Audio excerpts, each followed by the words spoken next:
along the LOC, how they're strategically targeting the minorities. And the reason they are targeting the minorities is because they want a communal flare-up. As an Indian, as an Indian Christian, okay, how do you feel? As an Indian Christian, I would want to go ahead and shoot out all the terror camps that exist in Pakistan. Because Pakistan is a terror state. Its existence is the growth of terrorism in the Indian subcontinent. So Pakistan as a terror state must be annihilated.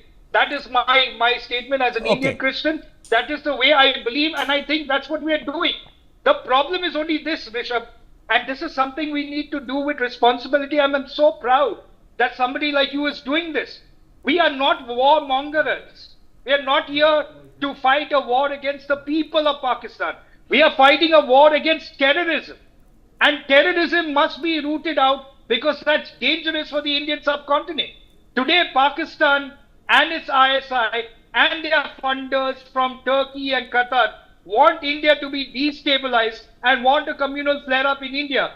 Therefore, it is incumbent on us and our government to ensure that terrorism is eradicated from Pakistan. That is the only objective. Okay, so now you've heard it. I spoke with Mr.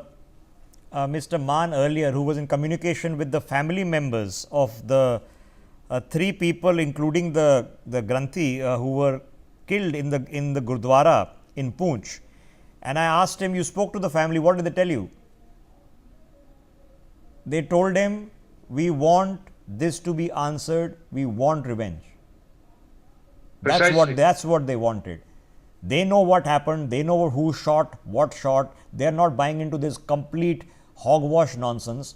That's what they said. You heard what Savio's reaction has been on this. Okay, let me get Commander Bhushan into this quick conversation. As breaking developments are, of course, being seen on your screens, these are deferred visuals of a meeting that has subsequently concluded at the Prime Minister's residence, which was chaired by the Prime Minister, and the Defence Minister was there. We can see NSA Doval at the meeting and the Tri-Service Chiefs along with the CDS who are all present at this meeting.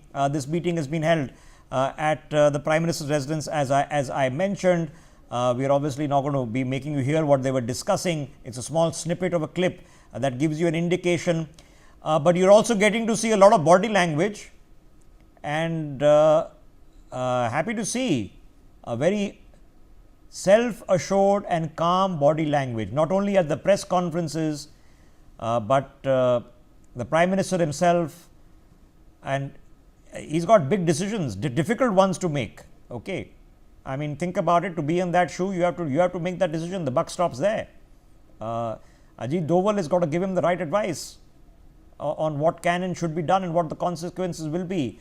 And then the 3 forces have to make sure that they can implement whatever the political mandate is given with the least amount of casualties in the measured response that is being put together. Everybody is doing a really difficult job, putting long hours into this, but all of them seem calm, composed, relaxed, and that is a marked difference in itself. Commander Bhushan, to the chaos and cacophony. I mean, look at Rajnath Singh and Modi sitting, and you compare it to Shehbaz Sharif and Ashraf. I mean, it is apples and oranges. Said it, yes, you said it. But I look at this whole thing. My assessment is, going forward, this will escalate definitely. And that is one thing. But what will come out of the whole thing is, I think, dismemberment of Pakistan. And third thing is, what I see, a very important thing which has happened last night and today, in war, sacrifices do happen. Death and destruction does happen on both sides. But the point is, our long-term enemy, much bigger enemy, much solid enemy is China. Much more solid enemy is China. And today, and last night, we have proved over the last 24 hours and going forward, we have proven to China that, you may come out with 400 drones or 500 drones. You may come out with anything. We have the capability and wherewithal to stop everything coming onto us. And your HQ9 can do nothing, and basically your JF-17s can do nothing.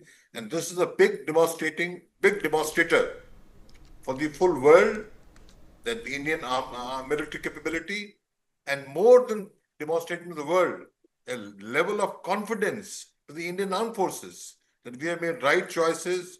We are on the trajectory of making right choices for acquiring the correct weaponry and to basically face up to the challenge of war. I mean, we have to be prepared for it. A big war in 2-3 years' time from China.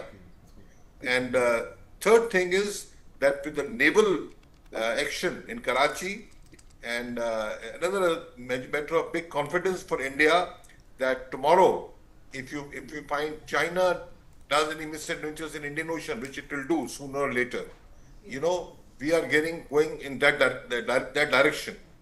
And fourth point that you have made, I think the neighborhood that we have, war is a given thing. In our country, in every discussion, we always talk about, look at Israel, surrounded by enemies and being able to stand up.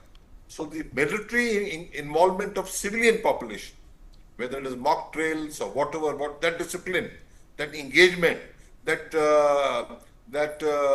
feeling aligned with relating to the military action, this is a very good lesson being driven down, and no doubt there will be sacrifices, but these are the takeaways for us on which we build our military strength and power as a nation.